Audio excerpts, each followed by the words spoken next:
여러분 안녕하십니까? 저는 사범대학 유럽어 교육학부 도구교육전공에서 가르치고 있는 변학수 교수입니다. 저는 오랫동안 독일에 있으면서 독일 문학과 철학을 공부했습니다.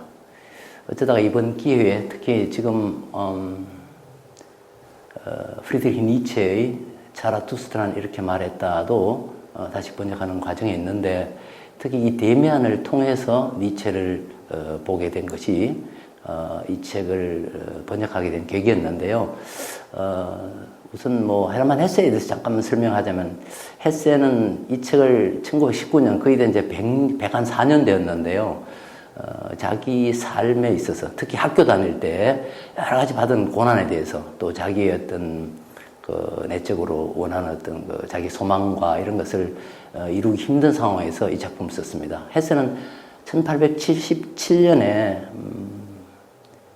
바덴 뷰르텐베르크의 칼브라는 곳에서 태어났습니다. 아주 자연이 아름답습니다. 그리고 스위스의 몬타뇰라에서 작고했는데, 사실 그러니까 여러 국적을 갖고 있었고, 엄밀하게 말하면 독일 작가, 독일어권 작가는 맞지만은 독일 작가가 아니라 스위스 작가라고 말하는 게 더 맞습니다. 근데 이 책을 번역한 것은 특별한 이유가 있습니다. 그러니까 사람들이 저보고 이게 수백 종이나 되면 되는데 왜 번역했습니까? 라고 얘기를 하는데, 저는 확연히 잘못 이해한 부분이 있거나 또는 번역이 잘못됐을 경우에만 번역을 합니다.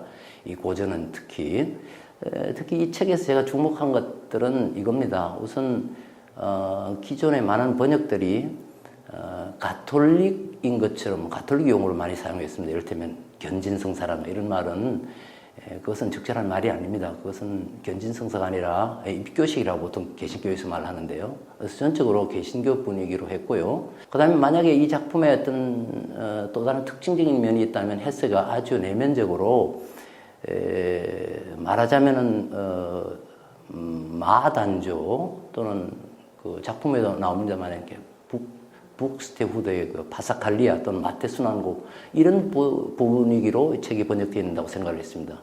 그 다음에 또 하나는 여러 가지 지명이나 이런 용어들이 부적절한 부분이 상당히 많습니다. 그리고 이 작품을 칼 구스타브 융의 심층 심리학에 따라서 번역이 돼야 되는데, 그런 부분들도 많은 오류가 있고, 특히 한국식으로 많이 아름다운 문장과 또 수사학적인 어떤 표현들, 이런 것들을 많이 사용했는데, 그 점에 있어서 아주 독일적인 프로테스탄티즘 또는 피티즘에 따라서 제가 이 책을 번역했습니다. 꼭 읽어봐 주시기 바랍니다.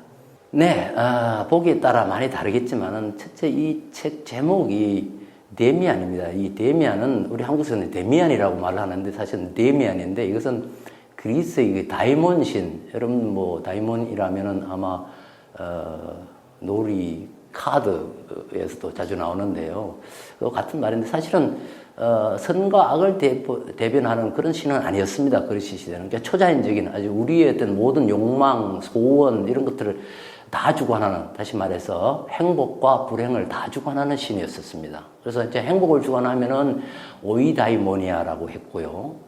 또 불행을 주관하는 카코다이모니아를 했습니다. 그런데 왜 악마의 신으로 변했냐 하면은, 그것은 라틴, 특히 로마 시대에 기독교에 의해서 하나님은 이제 선하신 신이고, 이 다이모니아는, 고대의 다이모니아는 악신으로 변했던 것입니다. 그렇기 때문에 여기 있는 주인공 에밀 싱클레르가 바라본 데미안도 바로 자기한테는, 자기 본인에게는 악과 선을 동시에 말해주는 그런 신입니다. 그래서 한 2장, 3장 지나가면은 데미안이 나에게 구원이었지만 동시에 그는 악마이기도 했다라는 표현이 나옵니다. 그래서 책을 전체적으로 이해를 하자면, 이 책은 선과 악, 동양과 서양 이런 이분법적 세계를 말하는 것이 아니라, 그 이분법적 세계라는 것이 헤르만 헤세가 속해 있던 서양의 어떤 기독교적인 세계, 아주 도덕을 강조하고, 심지어 우리가 이 사랑이라고 말하는 이런 성적인 것, 이런 것들은 다 파괴되고 아주 몹쓰고 나쁜 다이몬이 하는 짓이라고 한 것들에 대해서 헤세는 전적으로 니체의 의견에 따라서 이 부분을 부정하고 났습니다. 그보다는 바로 우리한테 있는 온전한 것은 선한 것과 악한 것을 넘어서는 니체의 말대로 하면 선과 악을 넘어서는 그 부분에 있다고 본 것입니다. 이것이 바로 우리 내면 속에 있는 자기 자신을 찾아가는 길이라고 합니다. 그래서 우리 청춘들이 다시 한 번 더, 아니면은 뭐 이미 100년이나 된 책인데도 불구하고 다시 한 번 더 이 책을 읽어야 될 이유가 바로 우리 내면을 찾아가는 일이 굉장히 힘들다는 겁니다. 서문에서 헤세는 그렇게 말하지. 우리는 때로는 껍질을 짊어지고 또는 자기의 어떤 뭐 개구리처럼 또는 도마뱀처럼 어떤 사람은 개미로 살아남는다. 이렇게 얘기를 하는데 아마 우리 스스로가 그런 어떤 이런 어떤 출생의 어떤 자녀물을 아직도 지니고 가는 것이 아닌가. 내가 엄마, 아버지로부터 독립을 했는가 하는 문제를 살펴보기 위해서 에밀 싱클레르처럼 아주 처절하게 자기를 돌아봐야 할 것입니다. 서문에서 이런 말도 하죠. 우리는 서로를 이해할 수는 있다. 하지만 자기 길을 가는 것은 오롯이 자기만의 몫이다. 이 가을에 여러분들이 이 책을 통해서 바로 이런 자기 자신을 찾는 길에 소홀하지 않았으면 좋겠습니다. 우리가 처음에는 프란츠 크로모를 악당으로 삼은 어떤 학폭처럼 이 책을 읽기가 쉽습니다. 그러나 그것 이상으로 우리 내면이 진짜로 우리에게 명하는 것이 무엇인가 하는 것을 찾는 길은 상당히 힘들고 어려운 일입니다. 니체는 자라투스트라는 이렇게 말했다. 이 서문에서 이렇게 말했죠. 춤추는 별을 우리가 탄생시키기 위해서는 우리 마음속에 아직도 혼돈을 지니고 있어야 한다. 이렇게 말했는데 이것은 데미안에 있는 명문과 밀접한 관계를 맺고 있습니다. 여러분 잘 아시죠? 태어나려는 자는 한 세계를 파괴해야 된다. 그 세계는 아른 세계다. 새는 알에서 깨어나오려고 싸운다. 씨름한다. 그리고 그 새는 신에게로 날아간다. 그 신의 이름은 아브락사스다. 이것이 바로 이 춤추는 별을 탄생시키기 위해서는 너희 마음속에 아직도 혼돈을 지니고 있어야 된다. 우리가 살아가면서 항상 이런 혼돈이나 또는 뭐 성적인 것이나 이런 부분들은 굉장히 추악하고 나쁘고 사악하다고 생각하는데 헤세 또는 니체는 전혀 다른 시각으로 이걸 바라보고 있고 이런 악하다고 생각하는 부분들을 자기 속에서 온전히 소화해서 이것이 바로 우리가 어떤 자기만의 길을 가는데 자양분이 되는 그런 요소가 되도록 만들어야 된다 하는 것이 바로 이 책의 의미가 아닌가 저는 그렇게 생각을 합니다.